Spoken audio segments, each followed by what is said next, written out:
god je dobro, ko je hteo da dođe došao i ostali nekako se priključa da dođu. Samo da proverim da li se dobro čujemo. To je bilo najbitnije da se dobro čujemo. Dobar dan svima. Dobrodošli na panel Zelena ekonomija kooperativno društvo koji organizuju Green European Foundation uz podršku udruženja Sunrise iz Makedonije i udruženja U mreži, Polekol i Grupa za analizu i kreiranje javnih politika iz Srbije i uz finansijsku podršku Evropskog parlamenta za Evropsku zelenu fondaciju kao i uz podršku EU Info centra u Beogradu, čim smo sad na prostorijama. U narednih sat i po vremena pokušat ćemo da vam približimo šta je to zelena ekonomija, gde leže njeni potencijali, zašto mislimo da je to jedna od oblasti važna i za zapošljavanje mladih, kao i šta sve Srbija čini u ovoj oblasti, ali da predstavimo neke programe koji pružaju finansijsku podršku za realizaciju možda i vaših ideja u oblasti zelene ekonomije i ekologije uopšte. Ja sam Violeta Jovanov Peštanac, novinarka sam, ali sam i deo udruženja građana u mreži, koja je ovde na neki način i ulozi domaćina, pa vam želim još jednu dobrodošlicu svima u ime udruženja u mreži. Inače sam uverena da ulaganje u unapređenje životne sredine nije trošak, već investicija, tako da se nadamo da ćemo i danas tokom ove konferencije u razgovoru sa našim današnjim sagovornicima i vas uveriti zašto je to tako, ako ste možda imali drugačije mišljenje. Moji i vaši sagovornici su danas tu, naravno, da razgovaraju sa vama, tako da vas molim ako budete imali neka pitanja, da se slobodno uključite u diskusiju, da čujemo i vas i vaše razmišljanja. A ukoliko niste imali prilike da pročitate agendu za panel, da odmah predstavimo naše goste. Sa nama je Aleksandar Đorđijevski, naš partner na projektu iz Makedonije, inače koordinator našeg transnacionalnog projekta iz organizacije Sunrise. Dobar dan i dobrodošao. Dobar dan svima. On će nam predstaviti istraživanje o zelenoj ekonomiji u Makedoniji, uopšte ceo ovaj projekat, s obzirom da je reč o istraživanju koje je rađeno na teritoriji Makedonije, Bugarske i Srbije. A naš deo, odnosno segment koji se bavi istraživanjem o zelenoj ekonomiji iz Srbiji, predstavit će naš istraživač Miloš Stančić iz Grupe za analizu i kreiranje javnih politika. On isto ovde vozi domaćina. I kasnije prelazimo na onaj deo da vidimo kako to zaista u praksi izgleda sada. Jelena Plavanski, rukovodila Centra za ekologiju Privredne komore Beograda, će nam predstaviti iskustva komora u vezi sa zelenom ekonomijom. Dobar dan. I Ivana Marković iz Strat fondacije predstavit će programe podrške kako neformalnim grupama, tako i organizacijama civilnog društva. Pričat ćemo i o tome kako oni sarađuju sa preduzetnicima i na koji način i gde je tu zelena ekonomija i gde su zelene inicijative. Tokom prošle godine organizacije U mreži Srbije, Sunrise iz Makedonije i Blue Link iz Bugarske za Evropsku zelenu fondaciju sproveli su istraživanje u ove tri zemlje, dakle u Bugarskoj, u Makedoniji i u Srbiji, kao deo projekta Revizija ekonomije na Balkanu, promena javne politike, a ne klime. Nakon ozbiljnog rada, kao rezultat, imamo istraživanje na engleskom jeziku, imali ste prilike i da vidite ove brošure, ovo istraživanje koje je odštampano, ali takođe imamo i posebna poglavlja koja se odnose na svaku od ove tri zemlje koje smo odštampali na maternjem jeziku. Tako da mi naše poglavlje vezano za Srbiju imamo i na srpskom jeziku i sve ove publikacije dostupne su i na internet stranicama kako Zelene evropske fondacije, tako i na stranicama naših udruženja, odnosno sutra će biti dostupne i u elektronskoj formi da možete i na taj način da se upoznate sa sadržajem istraživanja. Evo, danas ćemo u ovom prvom delu panela predstaviti rezultate tog istraživanja iz oblasti zelene ekonomije, a onda u nastavku govoriti kako uopšte pokrenuti zeleni biznis u Srbiji. Naš prvi sagovornik dolazi iz Skoplja u Makedoniji, Aleksandar Đorđijevski. Još jedan dobar dan, dobrodošao u Beograd. Hvala Violeta. Ja ću probati ovo na srpskom, pa da vidimo kako mi vidimo. Razumet ćemo se odlično. Ja bih se prvo osvrnula na projekat. Projekat je finansiran i realizovan od GEF-a. To je belgijska fondacija Zelenih. Naša saradnja je počela 2015. Naravno sa bugarskom, rumunskom i moldavskom organizacijom, isto kao NGO kao nas. pa onda se 2016. priključila i Srbija ovdje sa Network, mislim, da. Prvi projekat je bio sa GEF-om više o novinarstvu, o žurnalizmu. Imali smo jednu radionicu u Bugarskoj, isto tada je se priključila i Violeta. Tako da mi radimo već 4-5 godine zajedno. I onda smo, geneza projekta je onda se oformio kao suradnja pomeđu udruge NGO, političke partije, da mi njima savjetujemo kako da reše probleme i naravno ovaj NGO sektor koji daje ove rešenje i koji vodi projekat. Kad smo završili radionicu u Bugarsku, došli smo do ideje da to naredne godine uradimo još korak dalje, pa smo uradili studiju o zelenoj ekonomiji u sve 3 države, znači u Srbiji, u Bugarskoj i u Makedoniji. Imali smo istraživačke timove u sve 3 zemlje i oni su radili godinu dana na ovu studiju. Sada ove godine odlučili smo da promoviramo ovo isto u Srbiji i u Makedoniji. Mogu i da vas pozovem, ko hoće može da dođe na našu konferenciju u oktobru u Skoplju, gdje ćemo isto pričati o istoj temi. Ovogodišnja tema je zelena ekonomija, kooperativno društvo. Što su istraživači radili prošle godine, možda je bolje da Miloš nam to malo da popriča o njegovom iskustvu. Aleksandra, ako možemo samo pre nego što pređemo na srpski deo i u nastavku konferencije ćemo se malo baviti Srbijom, da samo skrenemo pažnju možda neke osnovne zaključke vezane za istraživanje koje ste vi sproveli u Makedoniji. I onda da pređemo na metodologiju i način kako smo sproveli istraživanje u sve 3 zemlje. Pa da, imali smo, više puta smo radili one kao i brainstorm i one sastanke umeđu sve 3 zemlje. Zaključak je bio u stvari da su nam problemi isti. Bez razlike da li je Bugarska u Evropsku uniju, da li smo mi još uvek na pravu da uđemo. Problemi su nam isti, ali rešenja treba prvo da tražimo u evropske regulative, da to mi sve sinkronizujemo. Prvo, zakonodavstvo i one postupke što možemo da radimo, da učimo tuđe iskustvo, i onda radimo strategije i programe za rešenje problema. Osnovno je bilo, generalni zaključak je bio tako. Dobro, u svakom slučaju imat ćemo sat i po vremena, a posle još jedan panel, tako da će biti prilike da još popričamo i o nekim drugim detaljima. Miloš, molim te da ti onda preuzmeš mikrofon sada. Miloš je naš mladi saradnik i istraživač je u grupi za analizu i kreiranje javnih politika, organizacijom sa kojom u mreži, odnosno Networked, sarađuje već 2 ili 3 godine vrlo uspešno. Poseban fokus Miloševog rada je na zelenoj ekonomiji, on je po obrazovanju politikolog, jedan od istraživača na ovom projektu o kojem danas govorimo. Miloše, predstavljamo molim te metodologiju i način sprovođenja istraživanja u Srbiji. Dobar dan svima. Želim da vas uvedem u projekat u istraživanju, tačnije u okviru istraživačkog izveštaja za projekat Revizija ekonomije na Balkanu, promjena javnih politika, a ne klime. Mi smo se bavili analizom nacionalne privrede Srbije, nivoima razvoja prirode, kao i nacionalnim javnim politikama, ali i određenim faktorima ozelenjavanja privrede u Srbiji. Metodologijom kojom smo se bavili tokom istraživanja je sledeća. Tu su bili desk analize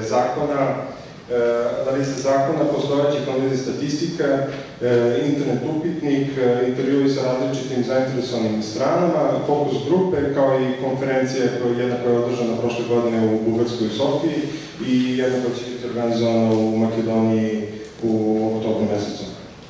Ono što smo mi tokom istraživanja zaključili prilikom ovih metodologija, to je da kod desk analize smo analizirali akcijne planove i strateška dokumenta za koje se pokazalo da su mnogobrojna, raznolika i često međusobno neusklađena. Kod zakonodavnog okvira može se slobodno reći da je nedovršen i u smislu implementacije zakonodavnih okvira sa Evropskom unijom nama sledi jedan dug put usklađivanja zakonodavstva. Statističke podatke smo koristili Zavod za statistiku, Privredne komore, Eurostat i tako dalje.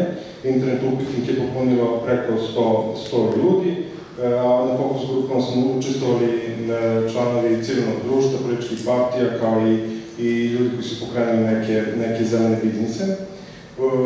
Istraživanje su obuhvaćeni posebni sektori javnih politika kao što su održiva poljoprivreda, zelena energija, zelena energija, upravljanje otpadom, obnovljiva poljoprivreda, ekoturizam, održivi transport i tako dalje. Sve te oblasti su bile u skladu sa projektom, u skladu sa celokupnom projektnom metodologijom koju smo radili. Posebno su se fokusirali na lokalnu ekonomiju i male i srednje preduzeća, kao i na samo udruživanje, jer smo njih okarakterisali kao glavne faktore razvoja zelene ekonomije, zato što smo zelenu ekonomiju definisali kao holistički pristup koji podrazumeva privrednu ekonomiju koja štedi resurse, čuva životnu sredinu, a pritom ima u obzir sve komponente socijalno-ekonomskog, rodne senzibilne i tako dalje aspekte. Da, praktično ovo poglavlje daje analitički pregled srpske ekonomije, njen nivo razvoja i nacionalne javne politike i uopšte bavi se nekim od faktora za ozelenjavanje privrede Republike Srbije. S obzirom da si pomenuo i dotakao se samo nekih zaključaka, možda da pomenem i da objasnimo malo detaljnije neke od generalnih zaključaka da biste došli do tog istraživanja. Jedno od glavnih zaključka jeste to da su poznati opšti pravci srpske privrede i fokus donosioca odluke, a to je privlačenje stranih investicija i stvaranje ambijenta za velike korporacije koje koriste jeftinu radnu snagu i pritom plaćaju minimalne cene rada. Razvojni planovi koji su deklarisani od nacionalnog značaja su uglavnom veliki i mega infrastrukturni projekti. To su primjeri izgradnje drumskog puta, na primjer. Poznato je da smo mi se fokusirali na adaptaciji izgradnje novog drumskog saobraćaja, a takođe je poznato da drumski saobraćaj čini čak četvrtinu zagađenja životne sredine.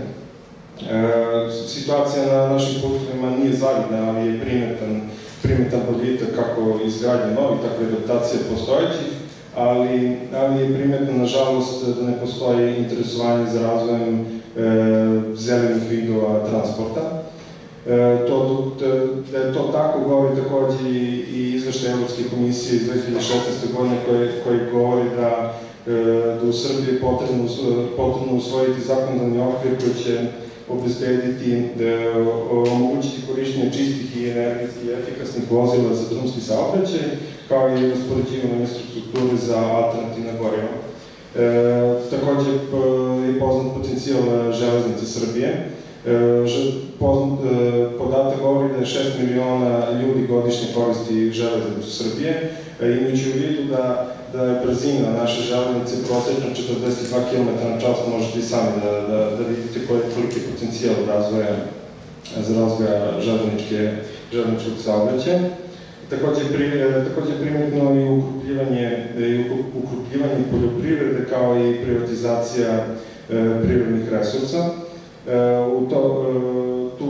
Tu najviše možemo reći da ispaštaju mali i srednje preduzeće jer su ona zapostavljena, suočena sa raznim parafiskalnim nametima, u nemogućstvu da naplate svoje radove, teški skup pristup finansijama i tako dalje.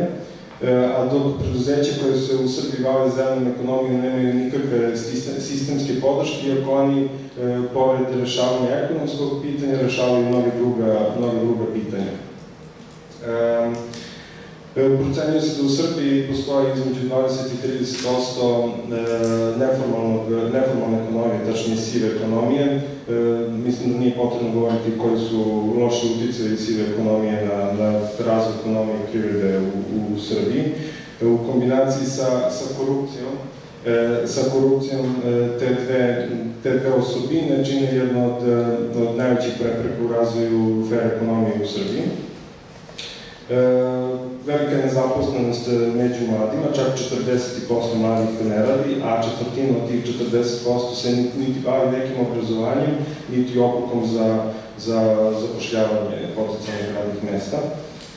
Primetna je i znatno niža stopa aktivnosti kod žena i mnogo manji broj zaposlenih žena u odnosu na muškarce. Ozelenjavanje ima prepreke, tačnije da se prepreke mogu prevazići i pomaže nam Evropska unija i tačnije postiče nas da izmenimo naš zakonodavni okvir koji, kao što sam rekao, sledi dug put da uskladimo i implementiramo sve te standarde koji su preko potrebni. Ne da bi mi uskladili s Evropskom unijom i pratili Evropsku uniju, već da bi sami sebi pomogli i rešili svoje poveće probleme. Imajući u vidu da je narastajuće zagađenje životne sredine kao i klimatske promjene koje sada već i obični ljudi mogu da uoče iz godine u godinu, više uvođenje zelene ekonomije više nije ekonomska potreba, već potreba za opstanak života u svakom smislu. U zelenoj ekonomiji, kao i u IT sektoru, osobno je to da su potrebne nove veštine i znanje, da i u tome Srbija zaostaje, govori jedan podatak, tačnije globalni indeks inovacija koji od 2007. godine rangira svetske ekonomije prema 80 indikatora koji su razvoj ljudskog kapitala, istraživanje, finansiranje razvoja, napredak, tačnije rezultati univerziteta i tako dalje. Iz 2017. taj izveštaj Srbiju rangira na 65. mestu, imajući u vidu da, tačnije, mi smo u Evropi od evropskih zemalja bolji samo od Bosne i Hercegovine, Belorusije i Albanije. Tokom ovog istraživanja mi smo zaključili da je tehnološka inovacija tehnologije je zapravo jedan od ključnih pokretača razvoja zelene ekonomije, ali pored toga tu su inovacije u znanju, u obrazovanju, inovacije u oblicima proizvodnje, a jedna od najvažnijih jeste inovacije u oblasti potrošnje. Međutim, da ima pomaka u tom pogledu govore i mnogi manji projekti koji se bave stipendiranjem i pomaganjem kako istraživača, ideja i samih ideja zelene ekonomije, ali mislim da će o tome više govoriti i koleginica Polovanski i Marković u sledećem izlaganju. Osim investicija u tehnološkim inovacijama, takođe je potrebno investirati u društveno-naučne istraživanja u raznim aspektima zelene ekonomije, kao što su socijalna inkluzija, siromaštvo, rodni aspekt i mnogi drugi. I zaključili smo da je potrebna mnogo bolje saradnje između istraživača, kreatora politika i donosioca odluka, kako bi se donosile javne politike koje su zasnovane na činjenicama na svim nivoima. Još želim da podsjetimo naše slušalce ovdje u publici da smo u okviru istraživanja obuhvatili specifičan sektor javnih politika, ti si to već pomenuo, kao što su proizvodnja energije i energetska efikasnost, zelena gradnja, inovacije i nauka, zelene javne nabavke, održivi transport, održiva poljoprivreda, ekoturizam, upravljanje zemljištem i vodama, a poseban naglasak dat je novim zelenim poslovnim modelima, o čemu će biti više reči na drugom panelu. Sve to detaljnije možete pronaći u našem odštampanom primjerku istraživanja. A ja bih te zamolila da predstaviš nekoliko oblasti koje su tebi možda najupečatljivije i koje bi možda trebalo malo detaljnije sada obrazložiti i predstaviti šta je to što ste vi tokom istraživanja utvrdili. Mi smo tokom istraživanja izdvojili 3 oblasti u kojima smo prepoznali najviše potencijala, to je zelena energija, upravljanje otpadom i održiva poljoprivreda. Što se tiče zelene energije, poznato je da je Srbija fokusirana na proizvodnji pogotovo električne energije na fosilnim gorivima, od čega čak 80% čine ugalj, nafta i gas, a poznato je koji su negativni uticaji fosilnih goriva kako na zemljište, na poljoprivredu, pa i na zdravlje samih ljudi. Jedan u prilog tome govori jedan izveštaj Svetske zdravstvene organizacije iz 2013. godine koji kaže da je trošak Srbije za prevenciju obolelih od zagađenja vazduha 33% BDP-a. Srbija je 2030. godine usvojila nacionalni akcioni plan za obnovljive izvore energije. Takođe, u skladu sa direktivom, Srbija sebi zacrtala jedan cilj koje do 2020. moramo da postignemo 27% obnovljivih izvora energije u finalnoj potrošnji. Sadašnja upotreba obnovljivih izvora energije karakteriše to da je uglavnom iz velikih rečnih tokova i gasa, ali taj gas se koristi uglavnom za manje domaćinstvo i nešto malo za industriju. Glavna šema podrške za proizvodnju obnovljivih izvora energije od strane države jeste feed-in tarifa koja je regulisana Zakonom o energetici i posebnim uredbama. Potencijal takođe u zelenoj energiji leži u energetskoj efikasnosti, tačnije u ovom smislu Srbije energetska neefikasnosti. Vrlo je nizak nivo energetske efikasnosti u Srbiji. Poseban potencijal jesu javne ustanove u kojima leži potencijal u promeni i izmeni grejnog sistema koje do sada karakteriše fosilna upotreba, a zamenom obnovljivih izvora energije može se dostići velika ušteda. Najvažnija mera energetske politike Srbije koja bi mogla doprineti daljem razvoju u Srbiji jeste demokratizacija i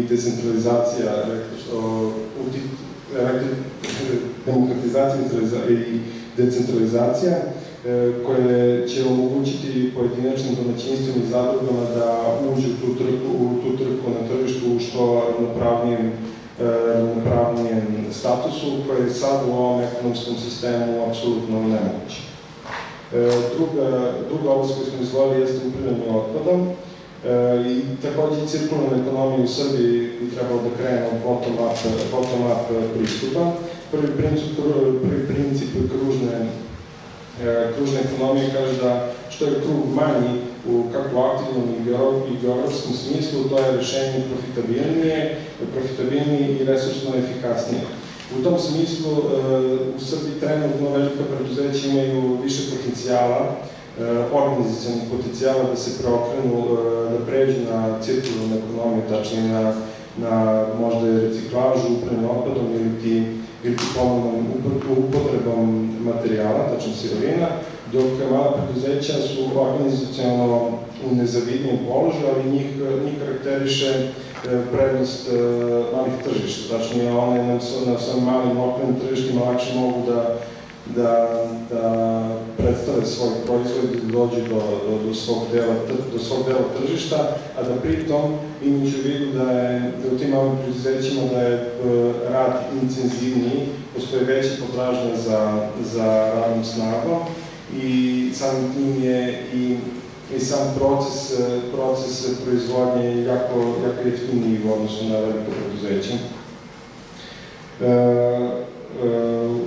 U početnoj fazi razvoja cirkularne ekonomije većina napora u Srbiji je fokusirana na upravljanje otpadom, dok je samo prevencija i reupotreba ili popravka materijala ili sredstava za rad zapravo stavljena u drugom planu i uopšte nije prepoznato od strane donosioca odluke i same vlade.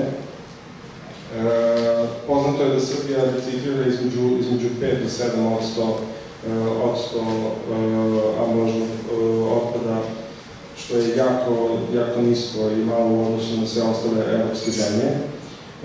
Srbija vlada bi mogla sa transparentnim tokovima novca i ekološkim porezima posvećeni životnom sredinom bi trebalo da podstakne postojeće objekte i podstakne otvaranje novih objekta. Međutim, Kako bi se obezbedio redovan protok novca, potrebno je uspostaviti rigorozniji zakonodavni okvir, pogotovo po pitanju odlaganja, nezakonitog odlaganja i zagađenja životne sredine, a takođe treba i izvršiti rigoroznu primjenu tih zakona, koji u drugom slučaju će biti samo slovo na papiru. Jedno od problema sa kojima se trenutno susreću reciklažne industrije jeste poteškoća naplati svojih dugovanja, tačnije država, to je zapravo državni dug koji država duguje reciklerima. Sve lokalne samouprave će u narednom periodu morati da usvoje kako lokalne, tako i regionalne planove za upravljanje otpadom sa primarnom selekcijom otpada u domaćinstvima.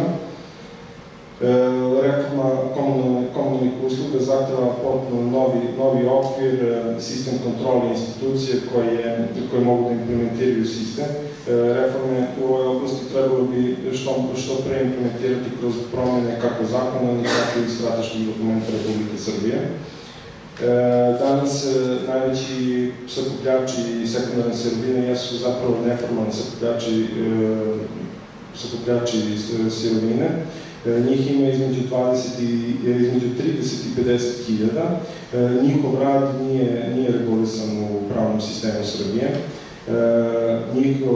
Od tih 30 do 50 hiljada ljudi, čak 70% čine romska populacija.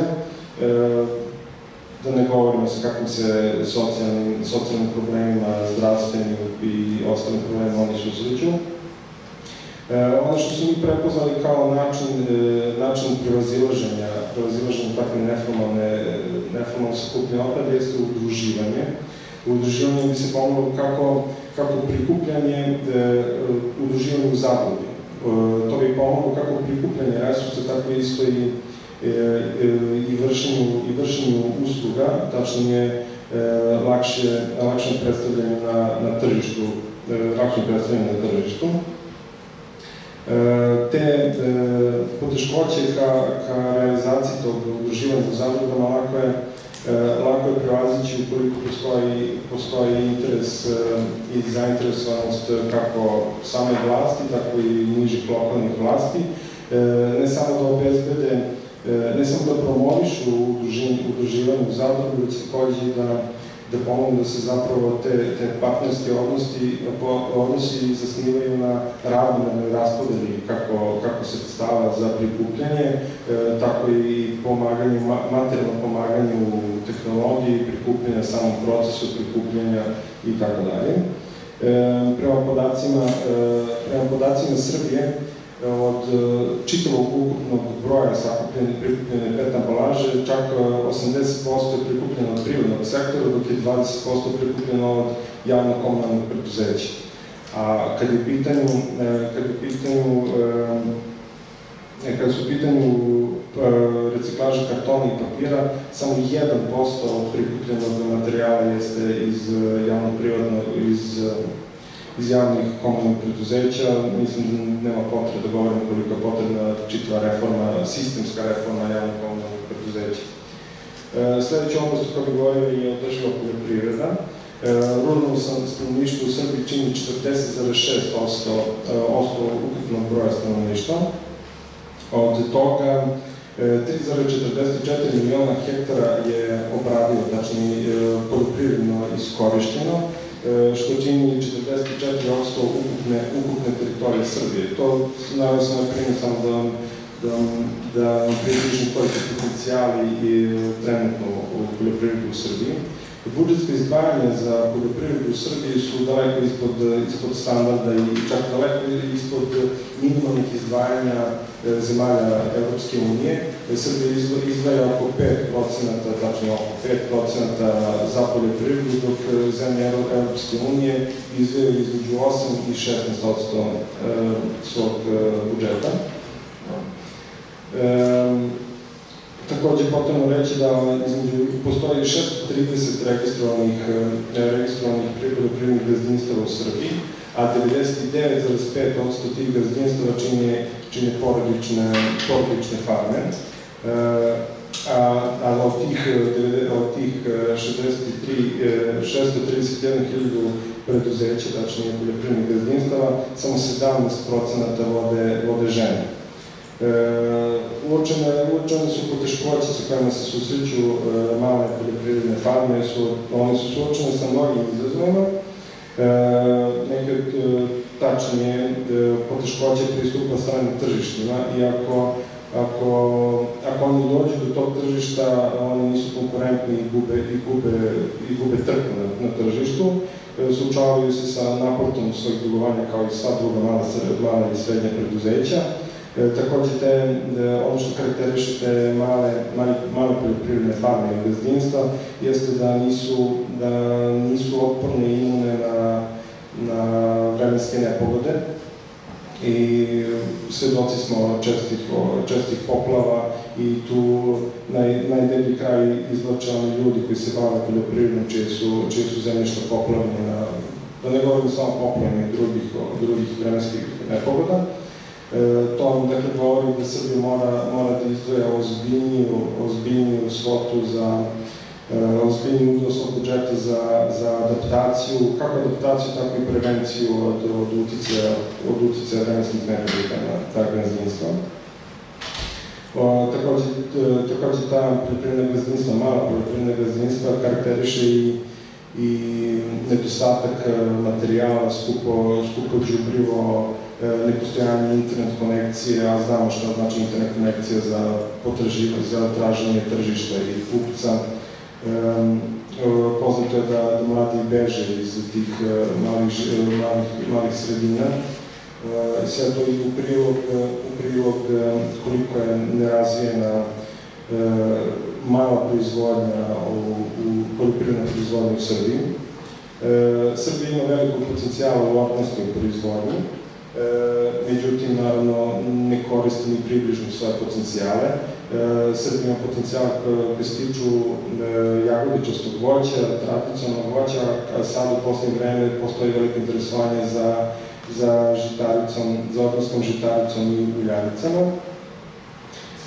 Međutim, dosadašnje gazdinstva koje se bave organskom proizvodnjom su upućuju često pomoći i zahteve našoj državi vladi da im pomogne kako bi prevazišli neke svoje probleme i kako bi zapravo podigli svoju proizvodnju na nivo koji zahteva tržište oko nas.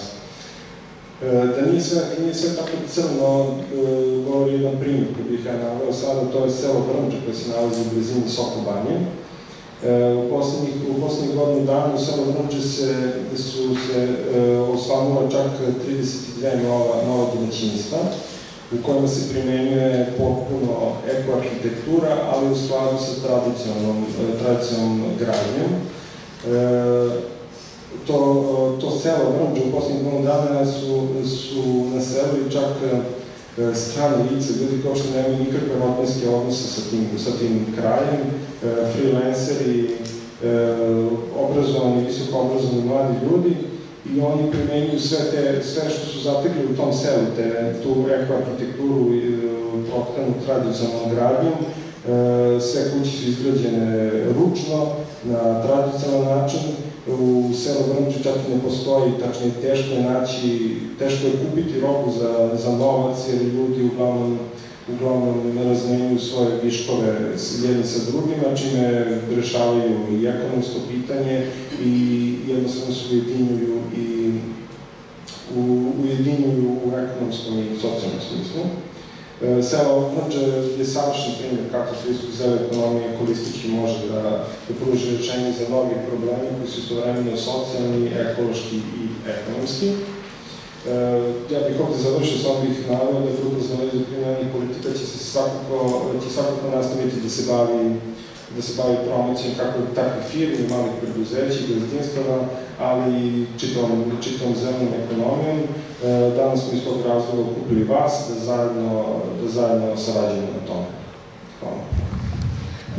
Hvala na ovom iscrpnom obrazloženju.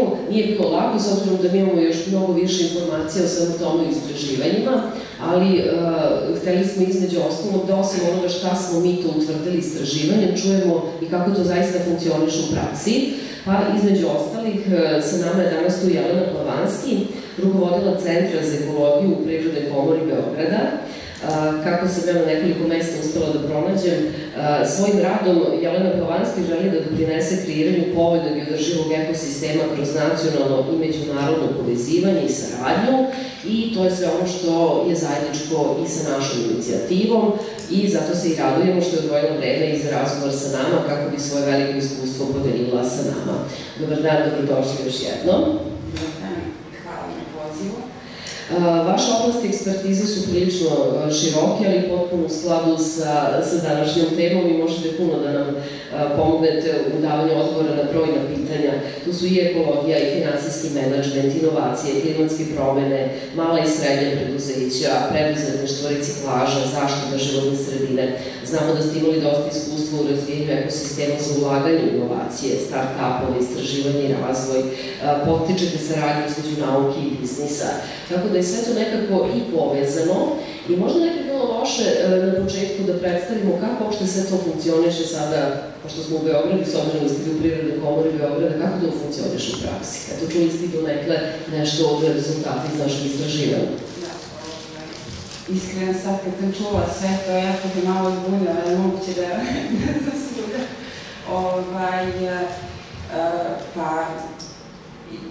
Komora je jako aktivna po tom pitanju, s time što ne znam koliko je to vidljivo, obzirom da se mi zaista trudimo, ali možda bi trebali da poradimo na nekom našem marketingu ili kako to već da nazovemo.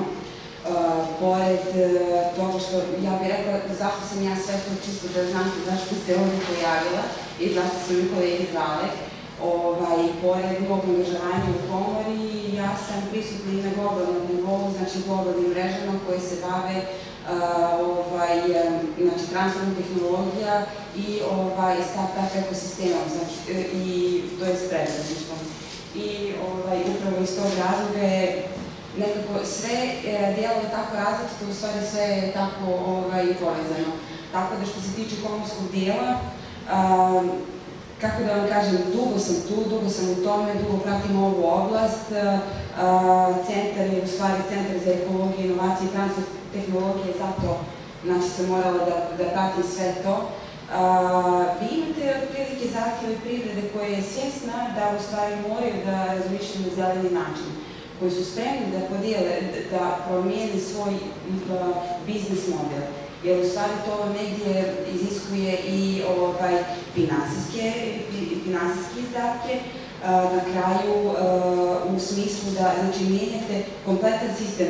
Pored načina funkcionisanja vi onda morate dosta da radite i sa ljudima, a to znači ove edukacije što je Miloš malo prije spomenuo, znači to je kompletan, kako da vam kažem, to je isto kao da u kući mijenjate raspored, to vam se isto dešava i u firmi.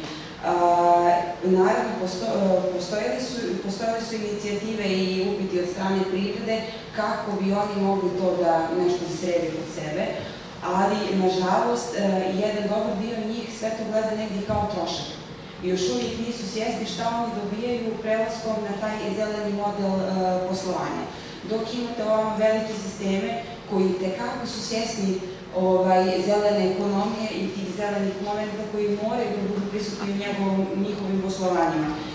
Da li su to u stvari predstavništva stranih kompanija koje su neke modele svoje iz zemalja gdje su već prisutni, znači gdje je zelena ekonomija jako razvijena i prisutna, da se nesu i jer je to jedan, recimo, uslov ili kako već to da nazovem, a opet imate naše mala srednje preduzeće, čak i velika preduzeća, koje radi nekog svog imidža i samosvjesnosti i lakše, kako da vam kažem, u stvari više negdje bolje i jasnije prepoznavanje i prihvatanje od strane inostranih tržišta, znači vi uvodite te zelene elemente. Ono što je meni lično bilo jako tužno je što ljudi, kada spomenete zelene poslove i zelenu ekonomiju, oni i dalje nisu u potpunosti svjesni šta to znači.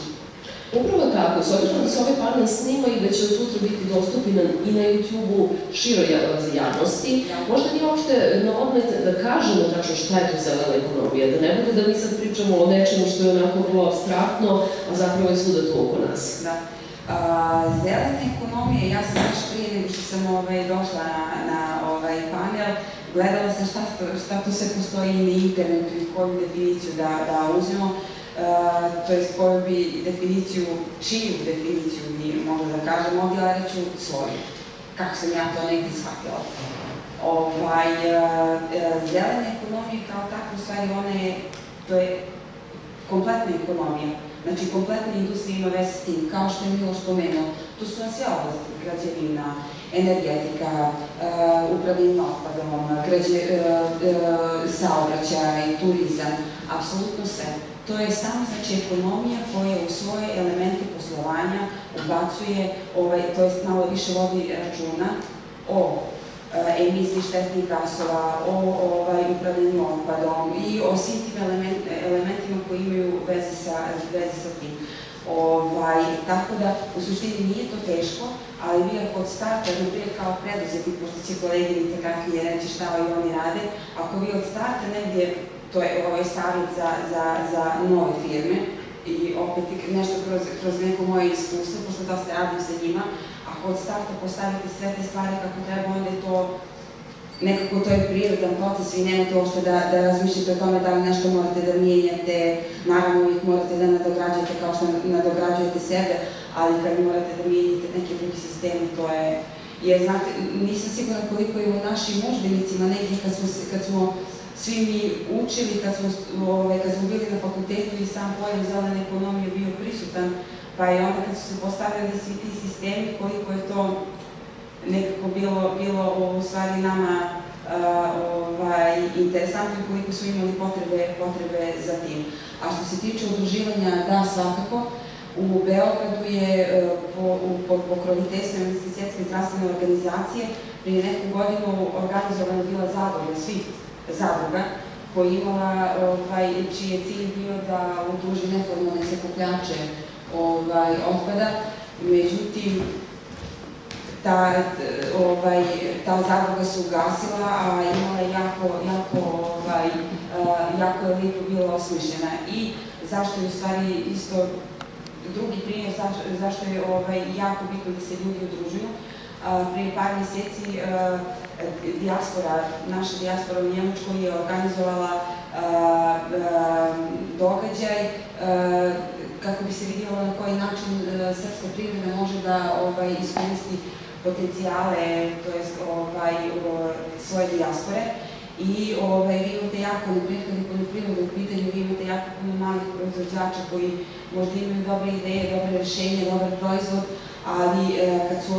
ali tako malim preduzećima, to jest jedinicama je jako teško da nađu tržište. Sad, vi imate, naprijed, u inostranstvu su jako prisutni klasteri. Onda imate klastere, zadruge, određene modele na koji se oni udružuju i, naprijed, na taj način one dolaze do određenih rješenja i u stvari oni su vidljivi i čuju se. Čak i kad je izmjena neke zakonske regulative u pitanju, znači, naravno, prije će neko koji udruže, neko 10 ljudi da čuje, nego što će jedan pojedinca, zato što to jedan pojedinca možda gleda kao njegov privatni interes, a ne kao interes čitave grupe. I definitivno zelena ekonomija kao takva, sad se vraća na jedan drugi dio koji se tiče edukacije, obzirom da ćete se mijenjaju ti modeli, vi onda morate da radite na edukaciji ljudi, zato što jedan način funkcionisanja i njihovog rada će dobiti malo drugačiji oblik. Ali da bi to sve funkcionisalo kako treba, vi onda morate da radite na njihovoj edukaciji i naravno svi veći sistemi to već imaju, te trening centre ili outsourcuju određenu firmu koji se u skladu sa njihovim potrebama.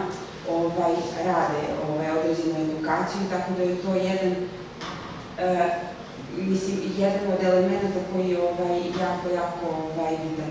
Ali po meni, znači, podizanje svijesti o tome šta je zelena ekonomija i zašto je to bitno, udruživanje, zatim edukacija i naravno ljudima da bi to shvatili šta je to u stvari, potrebni su im primjeri dobre prakse i da oni shvate da to u stvari zaista nije trošak nego njihove investicije u budućnosti, jer na taj način će olakšati i svoje poslovanje i vjerojatno će u nekom trenutku imati i mnogo bolje rezultate.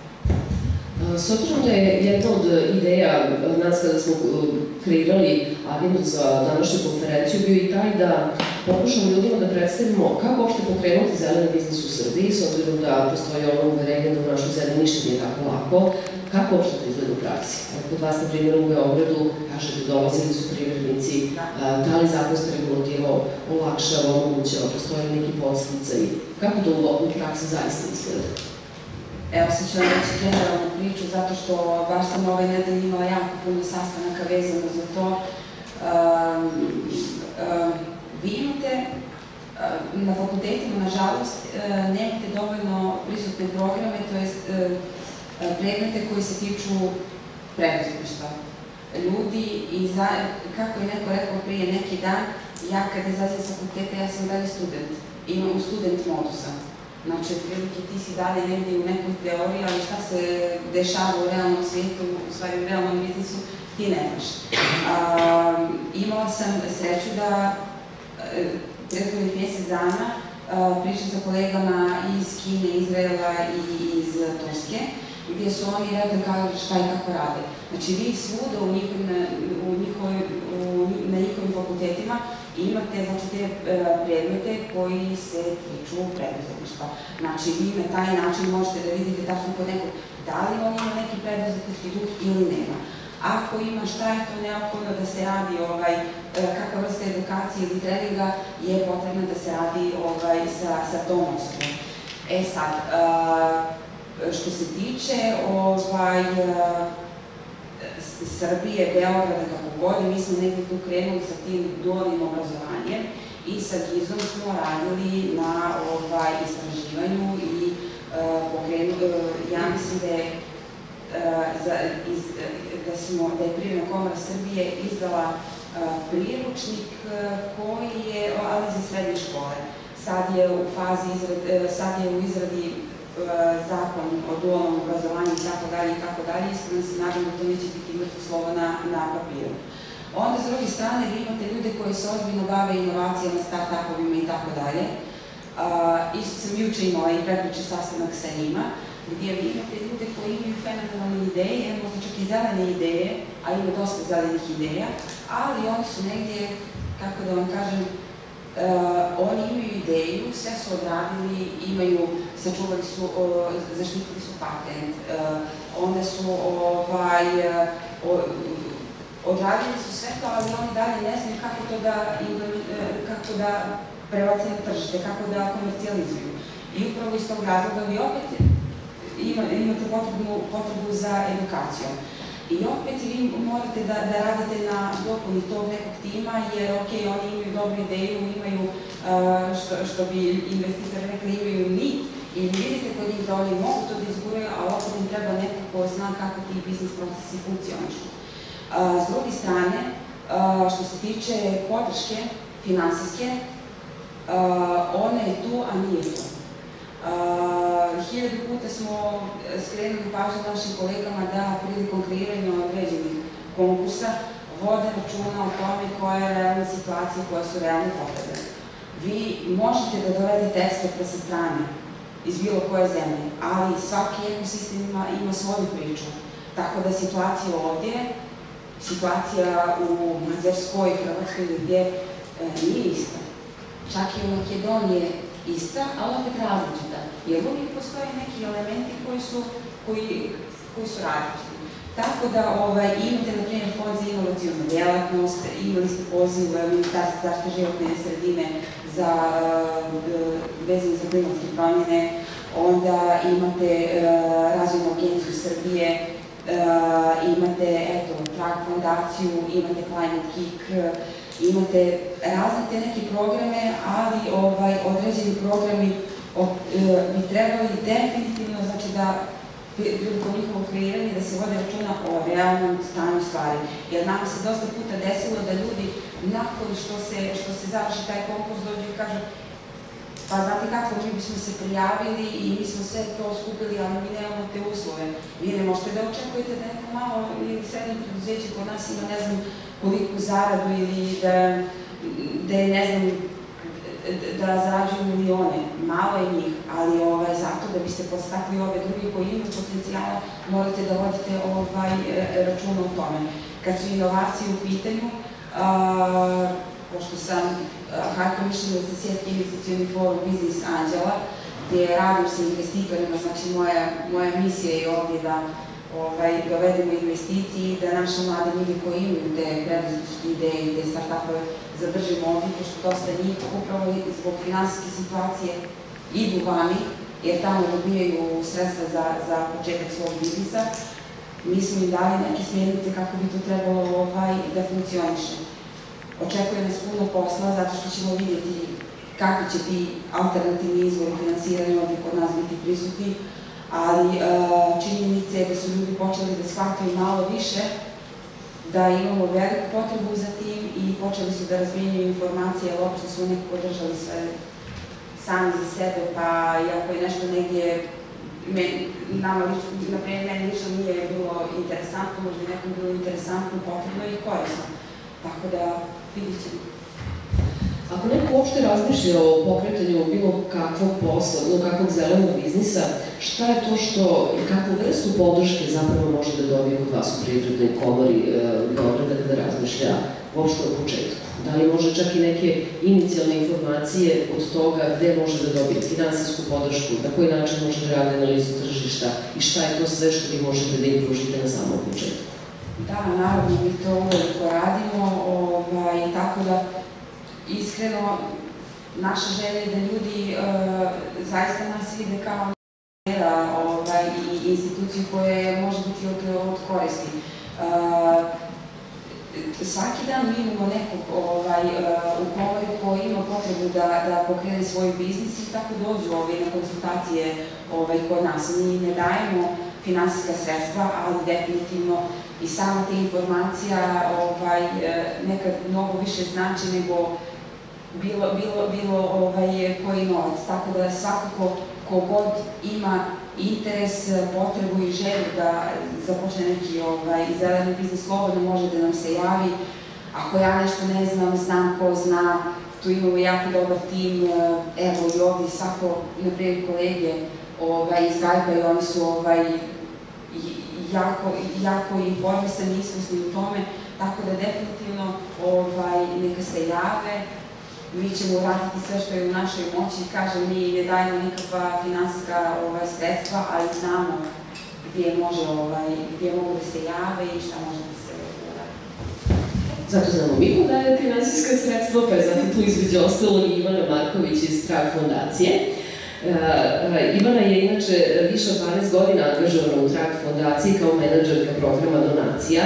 Odgovorna je za sprovođenje donatorskih programa fondacije kroz koje se godišnje dodeljuju sredstva u iznosu većem od 1.000.000 evra. Dobro poznaje civilni sektor u Srbiji i ima višegodišnje iskustvo u oblasti podrške udruženjima građana zasnovanog na odozgo na gore, odnosno bottom-up pristupu. O tome ste već nešto čuli od Miloša, tako da se tu negdje i preklapamo. Po formalnom obrazovanju je pejzažni arhitekta, od 2006. godine je konsultantkinja za participativno planiranje javnih prostora po licenciji američke organizacije Projekat za javne prostore. Ivana, dobar dan još jednom, sad izvanično. Hvala što ste odvojili vreme da podelite sa nama informacije. Evo smo dosta pričali o preduzetnicima, o privredi, o zelenim biznisima, ali pre svega toga nije loše da naši gledalci, slušalci, naši gosti ovde znaju da zapravo vi kao Trag fondaciju čak podržavate i neformalne grupe, ohrabrujete ih polagano na tu putu udruživanja. Tu ste kao podrška i organizacijama civilnog sektora, ali sarađujete i sa preduzetnicima. Pa pre nego što pređemo na tu priču o zelenim idejama, da predstavimo mi na kratko Trag fondaciju. Šta vi sve tu radite? Tako je, hvala vam na mogućnosti da predstavim fondaciju, a kasnije ću ispričati kako smo se mi našli u zelenoj ekonomiji. Ta fondacija postoji već 19 godina i mi smo domaća fondacija koja je prvenstveno usmerena na razvoj lokalnih zajednica u Srbiji. I mi kao fondacija, znači naš negde osnovni način rada je dodala finansijske podrške, to je donacija, i ta finansijska podrška je još praćena i nekim dodatnom pomoći u vidu treninga, znači edukacije, konsultacija, i mi kao donator pomenuli ste taj bottom-up approach, znači to je naša karakteristika da mi radimo na taj način, da prosto razumemo i smatramo da znanje dolazi od ljudi koji žive u određenim lokalnim zajednicama i rade u tim zajednicama, da oni najbolje poznaju svoje probleme i najbolje znaju način kako da reše te probleme. Tako da kroz sve programe primenjujemo taj princip, vrlo smo kao domaći donator otvoreni, znači otvoreni smo za konsultacije, za sugestije, nemamo neke komplikovane administrativne procedure, olakša se i to što se svi javljaju nama na maternjem jeziku, čak smo u jednom programu aktivne zajednice, primamo i prijave na jezicima nacionalnih manjina, znači mi kao domaća fondacija se trudimo stvarno da smo na raspolaganju aktivnim građanima i da trudimo se da što bolje upoznamo njih i njihove probleme i da smo prisutni na terenu. I imamo specifičnost jednu načinu odlučivanja, to je mreža regionalnih savjetnika koji žive i rade u određenim regionima i koji nama pomažu u procesu odlučivanja time što nam daju preporuke vezano za udruženja koje tu delaju, koje se nama javljaju sa projektima.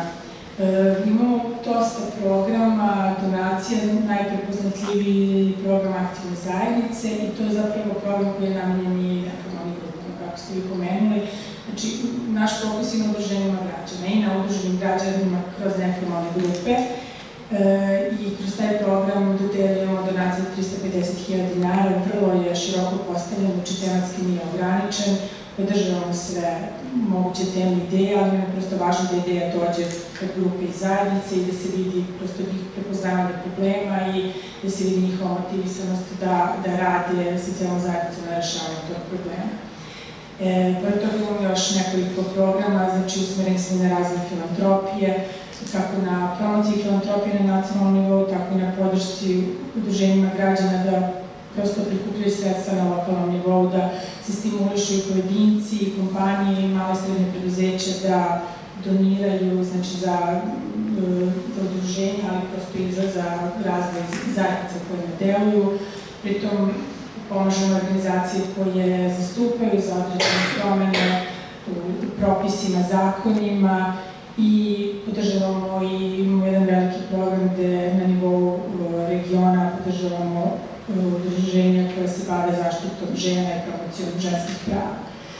Sad, kako smo se našli, prosto ovo dosta programa ima.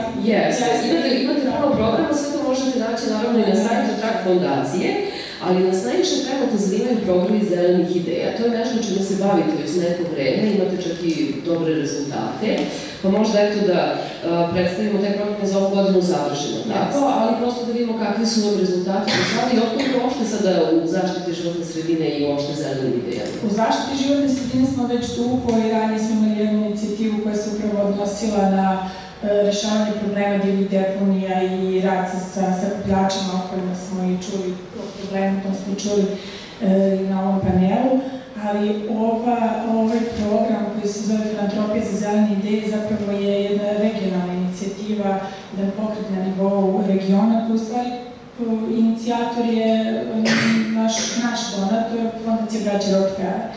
I pokrenuta od strane partnerskih fondacija koje deluju u Makedoniji, u Crnoj Gori, u Bosni i Hercegovini, Albaniji i na Kosovu i mi smo zajedno pre 6 godina prosto pokrenuli, pošto prepoznato je da je zelena ekonomija zapravo nešto što se tiče svih nas i da je upravo ovaj naš pristup od ozdo na gore, da je to taj pristup koji je i u zelenoj ekonomiji jako važan i da zapravo zelena ekonomija može na neki način da revitalizuje zajednice, da pomogne rešavanju nekih problema, posebno zapošljavanja, ali da je to pravi način kako se koriste lokalni resursi, lokalna znanja, kako se prosto utiče i na zaštitu životne sredine, a i na promociju te svesti o zaštitu životne sredine. I mi već 6 godina, pošto mi kao donatori sve kod nas funkcioniše preko konkursa, znači mi raspisujemo konkurse, imamo određene procese, selekcije projekata i način kako dolazimo do projekata koje ćemo finansirati, tako i ovaj program raspisujemo konkurs svake godine za zelene ideje, ali ovdje je specifično što po prvi put ne radimo samo sa udruženjima građana, nego podržavamo i pojedince i male i srednje preduzeća. Taj konkurs se raspiše svake godine, traje mesec dana, u tom mi pružamo i konsultacije i podršku svima koji žele da se jave. Nakon toga imamo neke nivoje selekcije i čitav taj proces se završava jednim događajem koji se obično dešava u junu, sada će biti 26. juna, gde se pred žirijom, koji je, to nisu ljudi iz Trak fondacije, nego to eksperti iz raznih oblasti i predstavnici naših partnera kao što je Erste banka, kao što je IKEA, oni odlučuju o tome koja će ideja biti podržana. Na kraju mi dodelimo 3 novčane nagrade od $5.000 za najbolje zelene ideje. Znači, to su ideje koje su u početnoj fazi, a koje zadovoljavaju sve ove kriterijume zelene ekonomije o kojoj smo pričali. Iz nekog vašeg dosadašnjeg iskustva, šta je osnovna karakteristika zelenih ideja koje ste podržali do sada u Srbiji? Da li nam manjkaju ideje? Pa čini mi se da ideje nam manjkaju i da postoji razumevanje šta su to zelene ideje. Zato što mi svake godine, znači 6 godina smo imali taj konkurs i svake godine dobijemo preko 100 prijava i to su vrlo različite prijave i odnose se naravno i za organsku poljoprivrednu proizvodnju i za neke inovacije u oblasti, tehnološke inovacije, da li u oblasti poljoprivrede, da li su to neke aplikacije, znači inovacije u oblasti gradnje, recikliranja otpada, tako da je činjenica da ljudi razumeju i da imaju ideje, samo što, kako kažem, kasnije u praksi se slučavaju nekih izazova koje bih ja možda malo kasnije istakla. Mi smo do sada, znači 6 godina, svake godine sve 3 ideje su podržane, to je znači jedan veći broj, kako bih rekla, različitih biznisa koji su podržani kroz ovaj program. Te ideje su kasnije učestvovale i na regionalnom forumu za zelene ideje svake godine, gde su neki od njih, do sada smo uvek osvajali nagrade na tim regionalnim forumima i oni su dobili još dodatnu novčanu nagradu $10.000. Tako da su neke od ovih ideja startovale sa $15.000 za započinjanje svog biznisa, što je prilično korektno ulaganje. I mi smo pratili sve te ideje i ja onda mogla bih da navedem neke primere možda. Šta je bilo zanimljivo u stvari saznati koliko ih pratite, koliko njih je opstalo i uopšte na kojem su sada stepenu razvoja? Pa mi ih pratimo, naravno, to je deo naše prakse kao donatora, da pružamo podršku i pre nego što se prijave kod nas sa projektima, a i kasnije, a posebno što smo u ovoj oblasti shvatili da postoji dosta nepoznanica i da je posebno u oblasti preduzetništva potrebna podrška ovim idejama, ali i mnoge druge stvari sa kojima se slučavaju i bilo koji preduzetnik, ne samo u oblasti ove zelene ekonomije. Tako da smo mi čak prošle godine sproveli istraživanje među svim dobitnicima, pošto imamo neke koje već 6 godina rade, i činjenica je da niko od njih nije uspeo još uvek da bude samoodrživ, znači da može da funkcioniše i da prosto zarađuje i da opstaje na tržištu bez nekih dodatnih donacija i dodatne podrške. Oni su naveli da je najveći problem to je nedostatak dodatnih ulaganja investicija u njihove ideje, ali i nepoznavanje svesti članova zajednice o takvim idejama.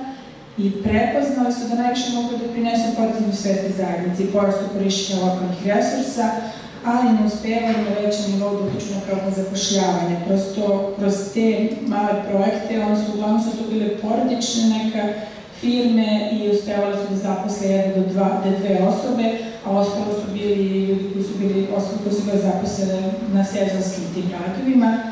I prosto njima je najveća podrška je najvažnije u tom plasmanu i prodaji njihovih proizvoda. Jer činjenica je da zeleni, znači proizvodi koji nastaju kroz zelenu ekonomiju, ako su su to proizvode ili su to usluge, su odmah na početku, oni su već imaju neki dodatni kvalitet, ali se taj kvalitet na tržištu prosto gde imaju isti proizvod, ali koji ne zadovoljava sve te uslove, oni su malo skuplji i onda prosto nisu konkurentni na tržištu i tu im je potrebna neka podrška ili neke subvencije da bi prosto mogli da opstanu i da bi na tržištu bili konkurentni.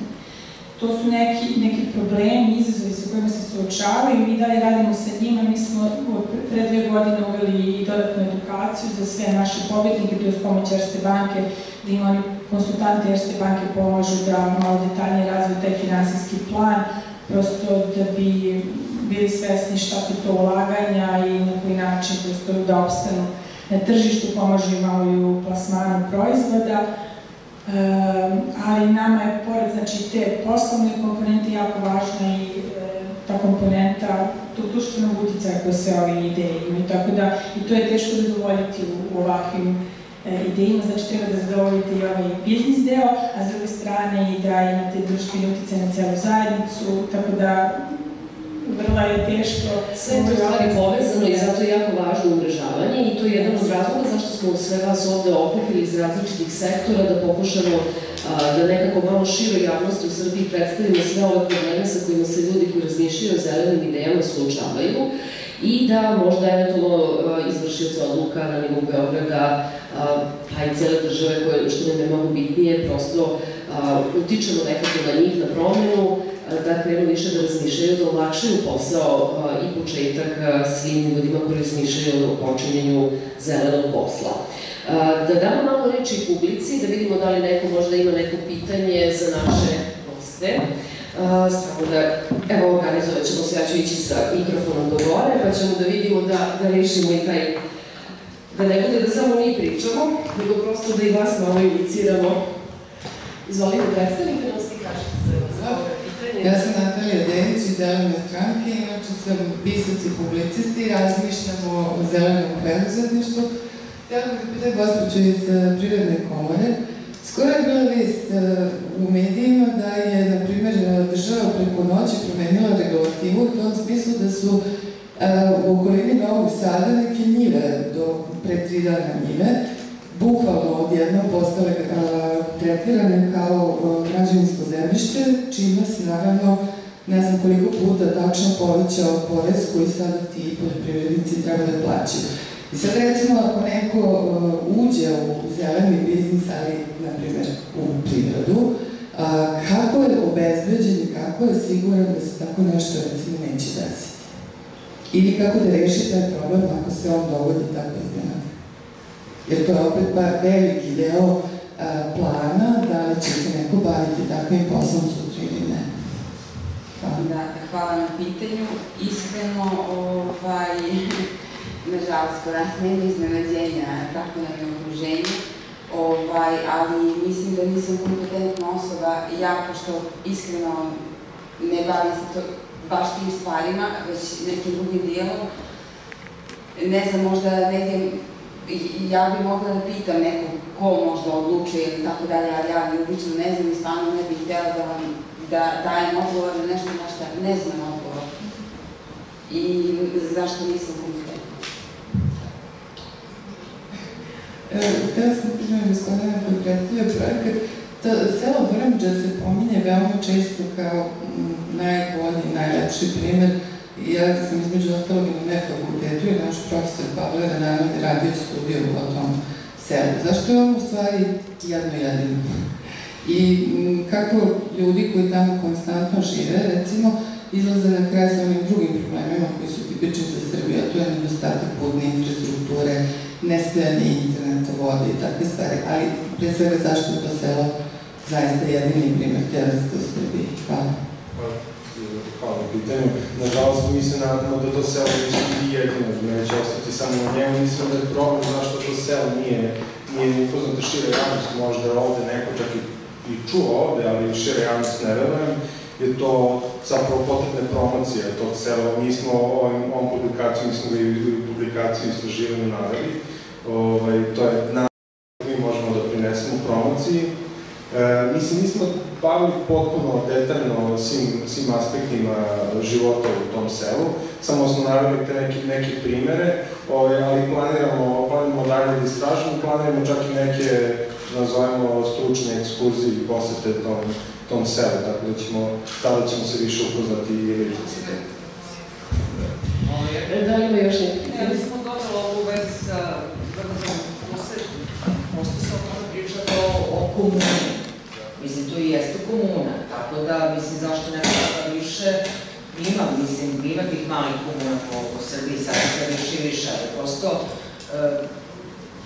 nama u Srbiji treba nešto što je malo i drugačije i od komuna, dakle nešto što je na tom principu što se tiče ekologije i što se tiče načina proizvodnje i obrade zemljišta i ostalog, ali sa nekim drugim principima, jer većina ljudi kojima kažete, da li bih hteo da živiš u komuni, mislim, nikako ne bih hteo da živim u komuni. Dakle, tu treba malo prosto razvojiti to.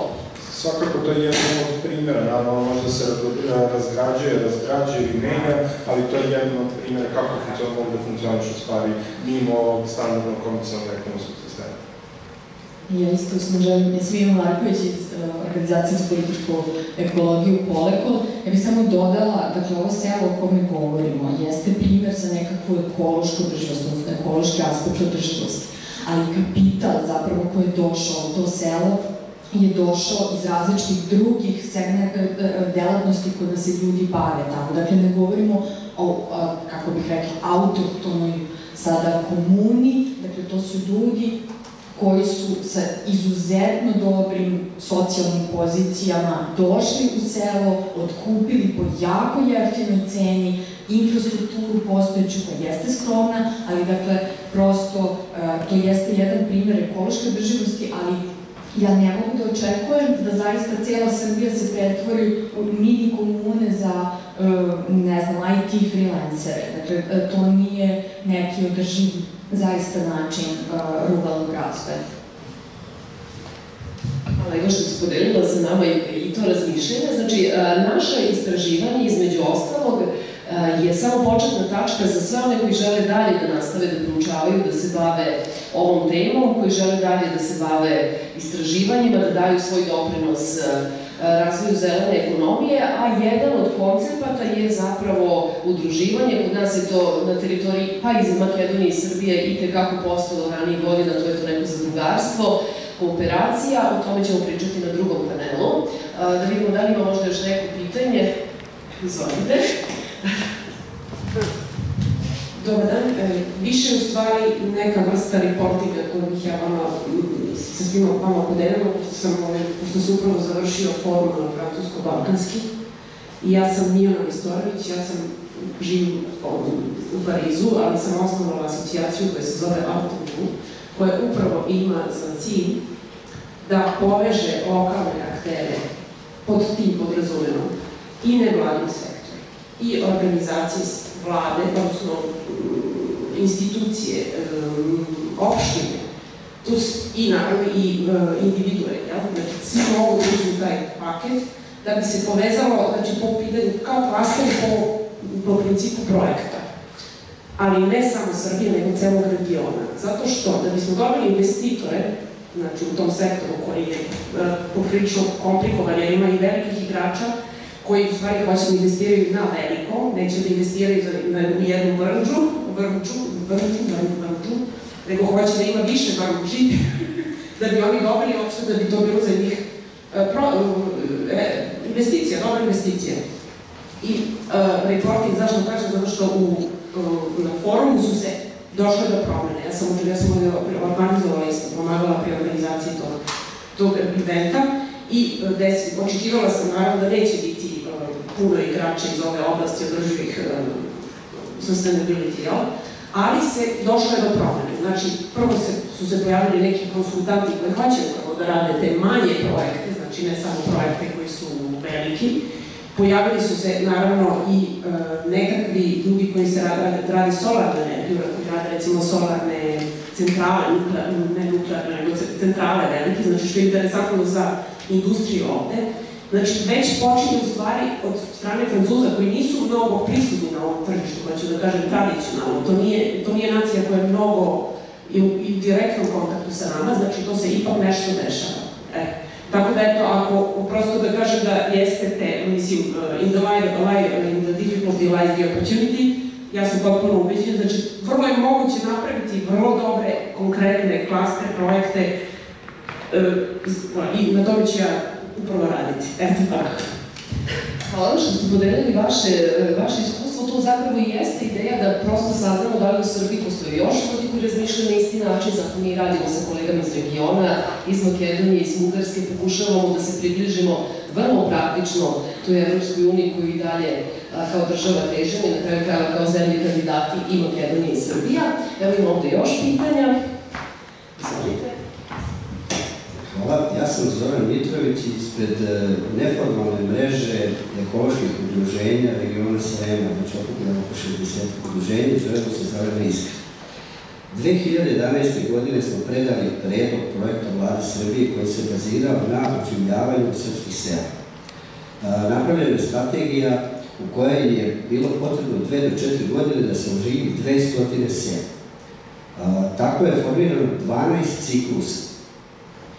Studija je bila samoodrživa već posle 3 godine, međutim niko nije bio zainteresovan da se bavi velikim projektima. Što znači, kad je vreme za velik projekat, nas budu priču malih projekata. Kad je vreme malih projekata, nama traže opis udruživanja u zadruge. Kad se udružimo u zadruge, oni izmisle zakon koji ugase zadruge.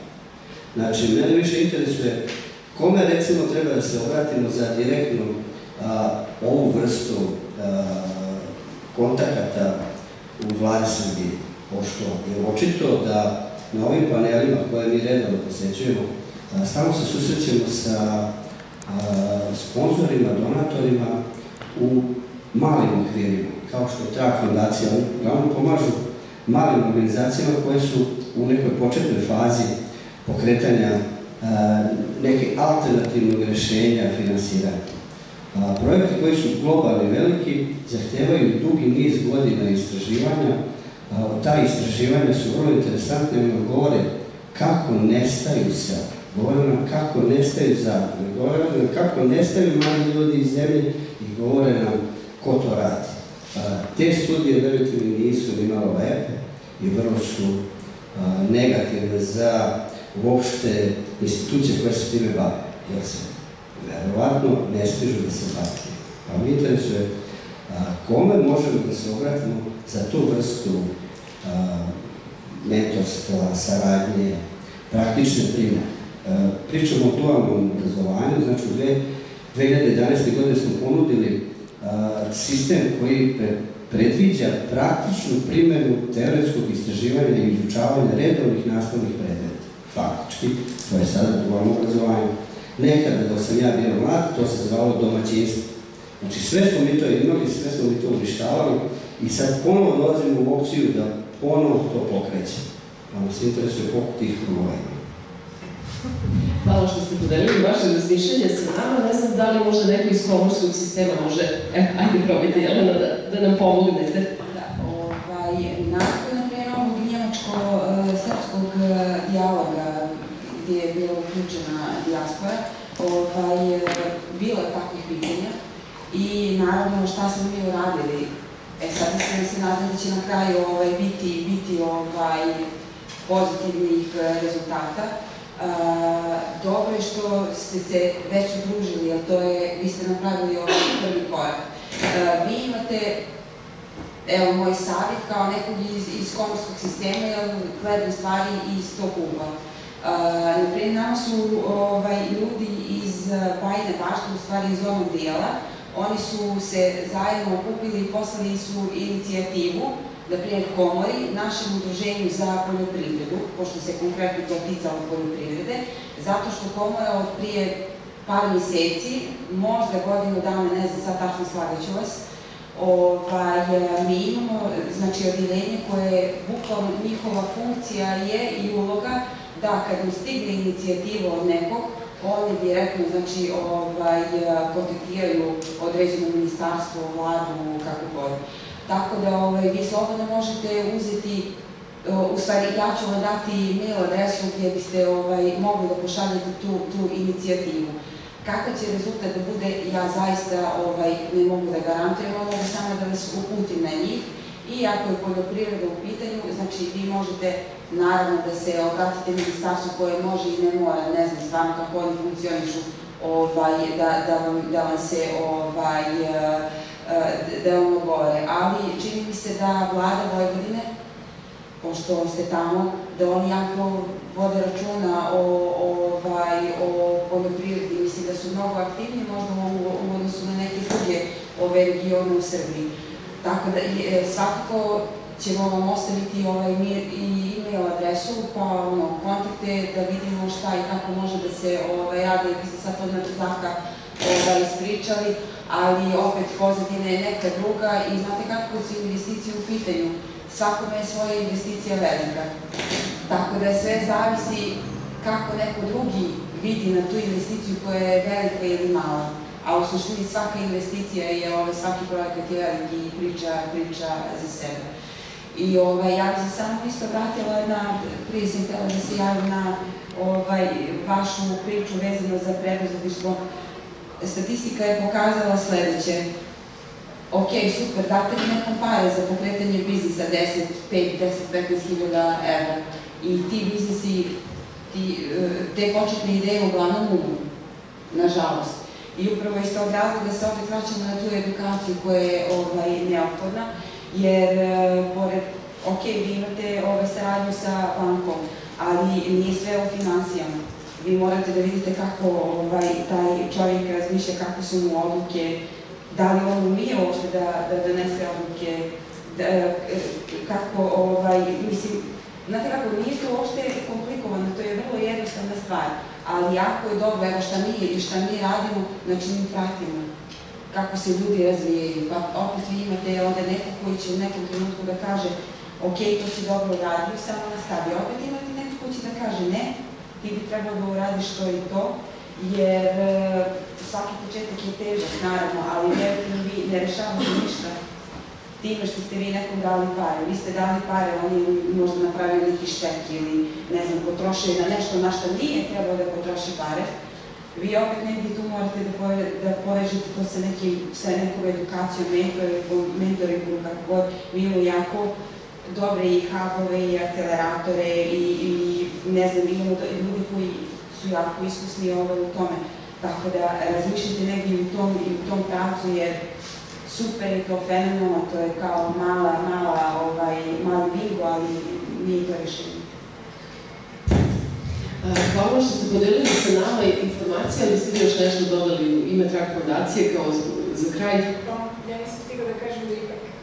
Da, izvolite sa tim i onda posle idemo na jednu kraću pauzu za kafu, da se osvežimo pa da nastavimo priču do boga. Znači, svesni smo mi da je treba potrebna dodatna podrška, opet, kažem, nisam stigla da ispričam o nekim idejama, ali tu je vrlo zanimljivih i lepih inicijativa koji žive, samo kažem da se suočavaju sa određenim preprekama, tako da verujem da oni imaju potencijal i budućnost, a znači nam svaka, znači on ima i najviše potencijalno povezivanje i sa drugim investitorima i dodatna podrška i edukacija, tako da hvala. Hvala vam svima što ste odvojili vreme da učestvujete u ovom panelu, hvala što ste bili prisutni. Pozivam vas na pauzu za kafu, da se malo osvežite, a nakon toga da se vratite za 15 minuta, da nastavimo dalju priču o zelenim kooperativama kao nekim inovativnim ekonomskim formama, o čemu će sa svojim gostima više govoriti Ivan Marković iz Polekola, imali ste priliku već da čujete. Dakle, za 15 minuta, ako možemo da se vratimo u salu, da nastavimo razgovor.